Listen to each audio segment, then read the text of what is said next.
I've come down a little bit further along the Kennet and Avon Canal to Wolhampton. Following on from last week's video, welcome to this week's.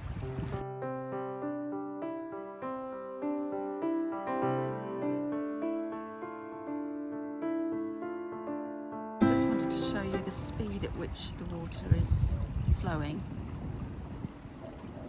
You can once again see the bubbles moving really fast. Now this is where we are hoping to end up should we ever get cruising. But the water level is high, it's fast, and there was a red warning board on this particular lift bridge. No, swing bridge. Definitely a swing bridge. I don't know why there was a red warning board on it last night, but there was. So even if we could get through County Lock, it's unlikely we would get to this point or beyond this point.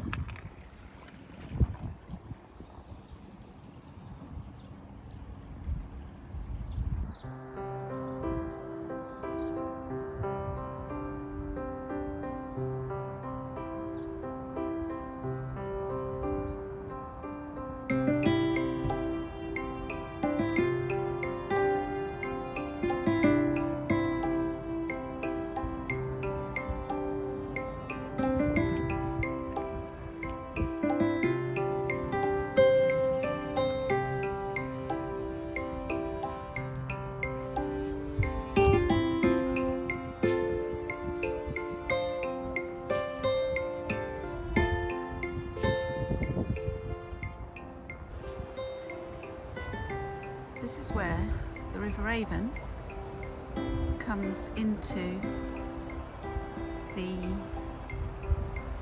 Kennet Canal, or one of the points at least. It's just coming in so fast. I keep saying that, but it is. Now when you come out of the lock, you have to make sure that you angle yourself towards the flow, because the flow is so hard that it will push you into the moored boat on the other side. So that is the tack to take, but you can see the whirlpools forming. We thought there were whirlpools at Reading, but this is even worse. It's more pronounced here.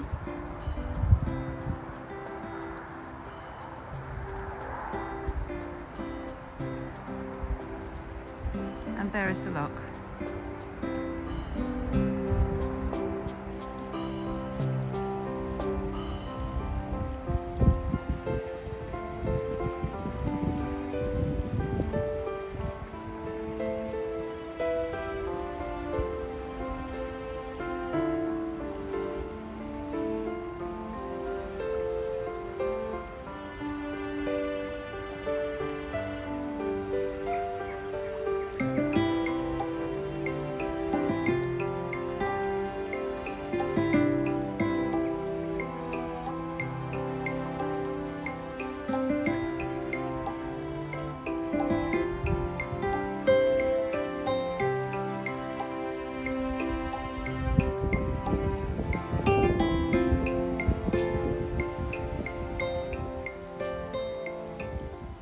Just there is the Row Barge pub,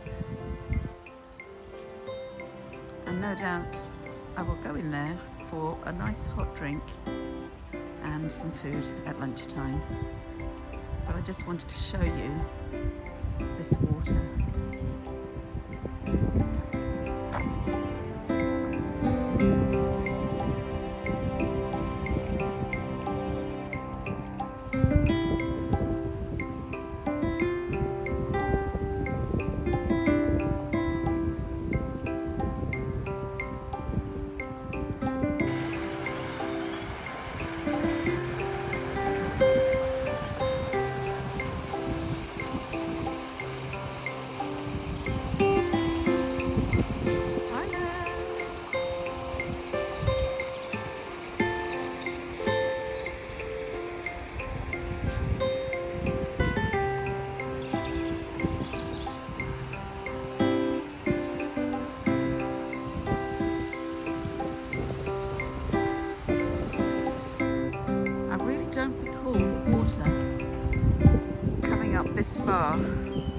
amongst all this shrubland.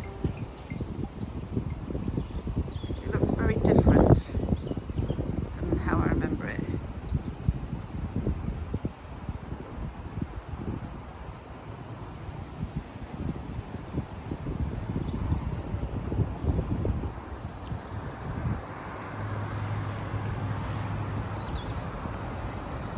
And this is something I did not expect to see.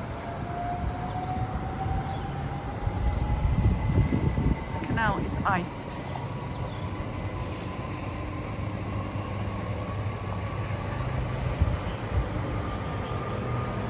Nearer that flow there, it's moving.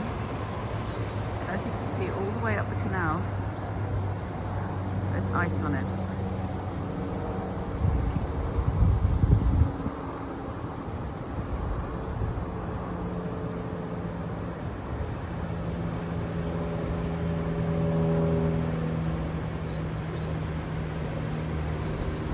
There's the A4 in the distance. You can hear the traffic.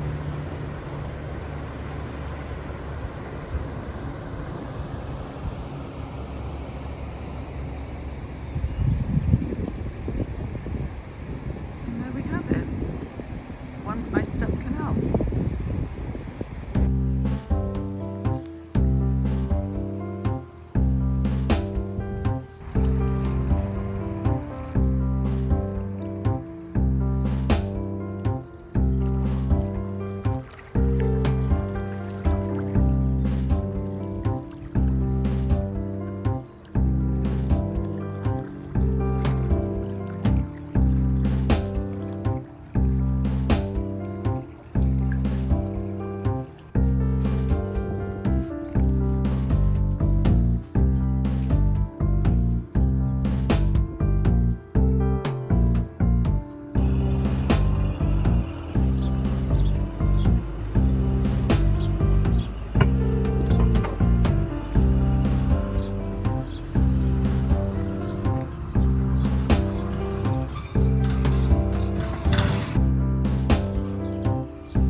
Today, isn't it? Oh, brisk but nice. Yes. Not that wet stuff. Absolutely. Yes.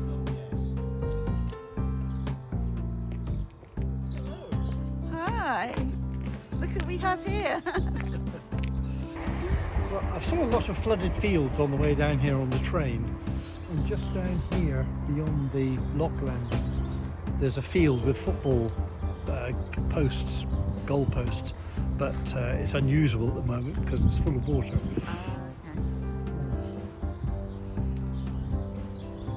Very picturesque, beautiful, but we can't get down here to enjoy it.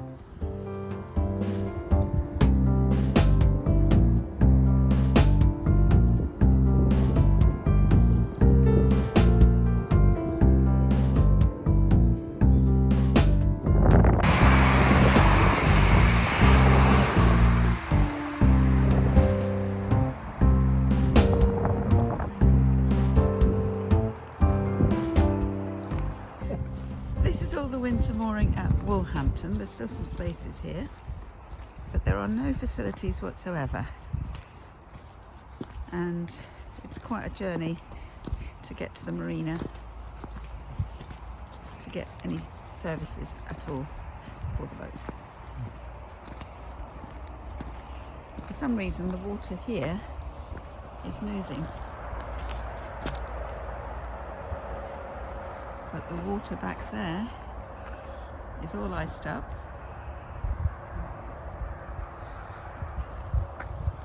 And the water ahead of us starts icing as well. I think it's when it's sheltered by the trees. Ah, okay. Because there are ripples here.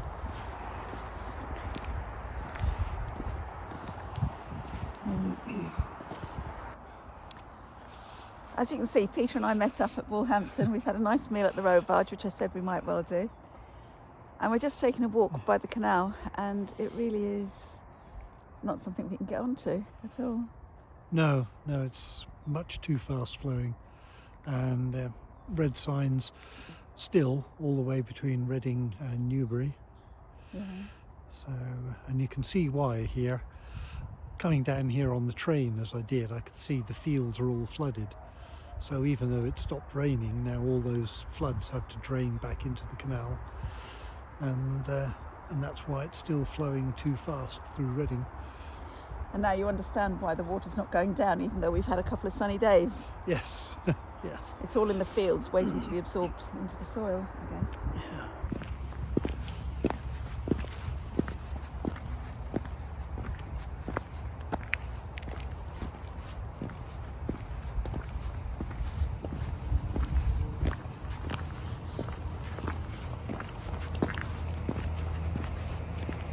Afternoon. Probably just to get more on the end of the lock landing there, because it doesn't leave much room to go. No.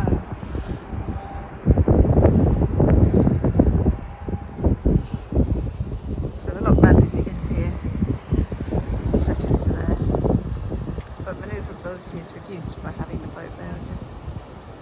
You can see the water rushing through beyond the culvert there.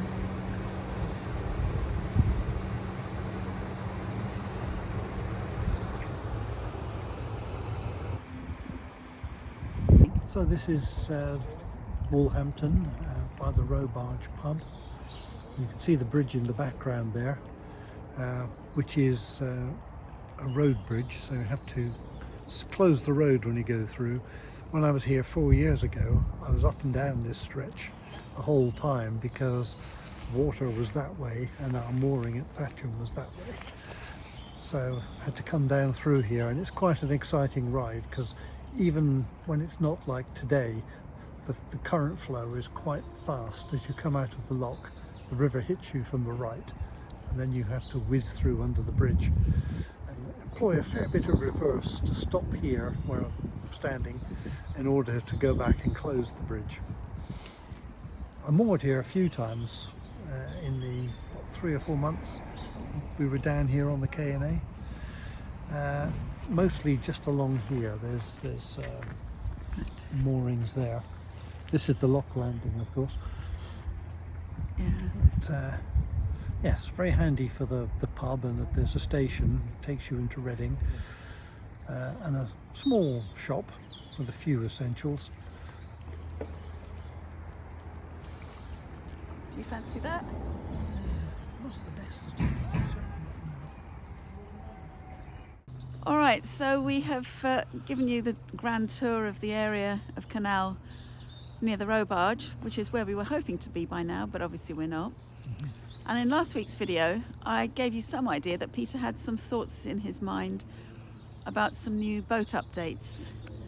So I'm going to ask Peter to let you know, give you a glimpse of what he's thinking about. There's still the eternal problem of the engine getting hot, and the struggle to find somebody who can actually engineer a solution for it. It's nowhere near as easy as I thought it would be. So when I got down here, I contacted an engineer who serviced the boat for me when I was here 4 years ago. I got a message back saying, I'll call you later today, but that was early December, if not late November. I've since chased him up and I've got no response at all. So this happens a lot. You just can't get hold of anybody. So until I get somebody to work with me on the problem, I can't judge what needs to be done. I think I know what needs to be done, but I have absolutely no idea how much it will cost, so or how long it would take to fix it. But in the meantime, I've been thinking on and off almost ever since I had the boat about the pros and cons of diesel stoves as opposed to a solid fuel stove as I have at the moment, where I'm burning mostly coal briquettes and occasionally some kiln dried logs. But I think the time has come to look at this seriously, so doing down to the point of looking at models of stove and fittings and taking measurements and getting prices. So we're into all of that. If it goes ahead, it won't be until the end of the summer, so we've got a few months to sort it out. Because one of the things will be to remove the perfectly working stove we've got at the moment and find somebody who needs one. So quite a lot of work to do, but at the moment there's no rush, so I can take my time over it. So more about that to come. It's blooming freezing out here. Yes. People say, is it cold on the boat? Well, it sometimes is if the heating isn't working, but generally speaking it works, but it's blooming cold out here. Yes. So we're going to sign off now, and we will look to giving you more information on the thought processes that we're going to, the whys, the wherefores, and all of that in next week's video. So until then, thank you to my subscribers. As always, I really appreciate you subscribing. Thank you for watching. Please like and share this video if you have found it useful or entertaining, or you just like the pretty pictures of the river flowing fast.